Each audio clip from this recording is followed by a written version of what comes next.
दोस्तों, आप सबका स्वागत है आपके YouTube चैनल भूतों की अनसुनी कहानियाँ। आज जो कहानी आपको बताने जा रही हूँ इसका नाम है भूत की कहानी, भूतिया ढाबा। भूतिया ढाबा स्टोरी इन हिंदी। एक दिन बच्चों ने पिकनिक जाने की बात कही।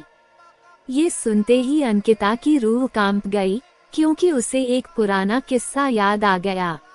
ये बात तब की है जब अंकिता 10वीं क्लास में पढ़ रही थी। एक दिन टीचर ने पिकनिक का प्लान बनाया था। अपने सभी दोस्तों के साथ अंकिता ने भी जाने के लिए हाँ कर दी। पिकनिक पर जाना था पावागढ़। पूरा स्कूल पिकनिक जा रहा था, इसलिए करीब 30 बस सभी बच्चों को ले जाने के लिए तैयार थी। अपने दोस्तों के साथ सबसे पीछे वाली बस में बैठ गई। सभी हंसते मस्ती करते हुए बस से जा रहे थे। तभी कुछ दूर जंगल के पास पहुंचकर उसी बस से तेज आवाज आई। ये वक्त रात के करीब 1:30 बजे का था। ड्राइवर गाड़ी से बाहर निकला तो उसे पता चला कि टायर फट गया है। ड्राइवर ने सबसे कहा कि बस का टायर बदलने में करीब 2 घंटे लगेंगे, आप सब नीचे उतर जाइए, मैं इसे बदल देता हूँ।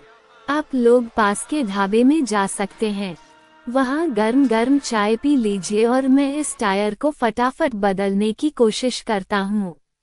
ड्राइवर की बात सुनकर सभी बस से उतर गए और पैदल चलते हुए पास के ढाबे में पहुँचे।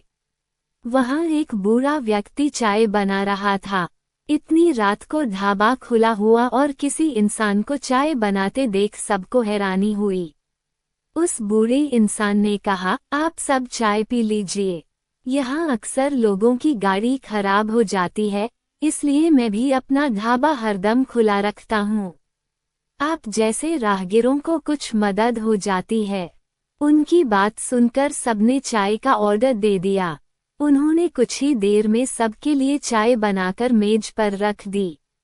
चाय पीते हुए अंकिता की आंखें एकदम ढाबे की छत की तरफ गई। वहां अंकिता ने एक औरत को सफेद रंग की साड़ी में खुले बाल लहराते हुए देखा। कुछ देर बाद वो जोर जोर से हंसने लगी। भले ही हंसने की आवाज किसी को सुनाई नहीं दे रही थी, लेकिन अंकिता ने उसे मुंह खोलकर हंसते हुए देखा था। ये सब देखकर अंकिता ने डर के मारे आंखें नीचे झुका ली।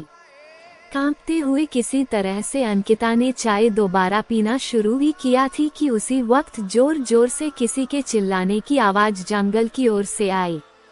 ढाबे में बैठे हुए सभी बच्चे और टीचर उस आवाज को सुनकर डर गए। सबको डरा हुआ देखकर उस बूढ़े इंसान ने कहा कि मैं देखकर आता हूँ क्या हुआ है, आप लोग यहीं बैठे रहो। इतना कहकर वो आवाज की तरफ बढ़ गया। तभी एक लड़की को खून की उल्टी लगातार होने लगी।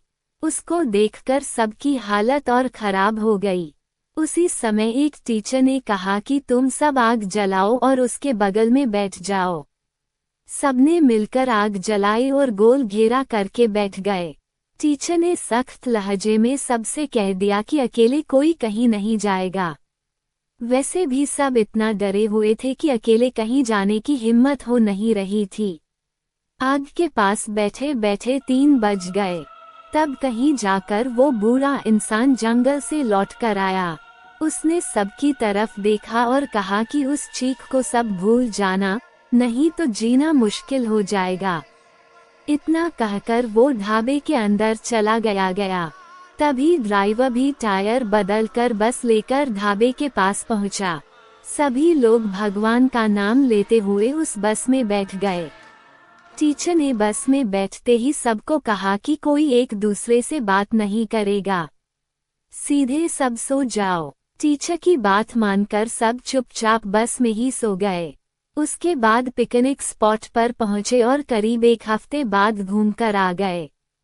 पिकनिक में किसी ने दूसरे बस के बच्चों से उस रात के बारे में कुछ नहीं कहा, क्योंकि टीचर ने मना किया। लेकिन पिकनिक से लौटते ही सबने अपने दोस्तों और दूसरी क्लास वालों को इस भूतिया घटना के बारे में बताया। आज पिकनिक का नाम सुनते ही यही भूतिया ढाबे की कहानी अंकिता के मन में आ गई और बच्चों को पिकनिक भेजने से उसे डर लगने लगा। कहानी से सीख, बीती घटनाओं को भूल जाना ही अच्छा है, नहीं तो जीवन भर वो घटना डराती रहती है। ऐसे ही सच्ची और डरावनी कहानी को सुनने के लिए हमारे चैनल को सब्सक्राइब करें। धन्यवाद।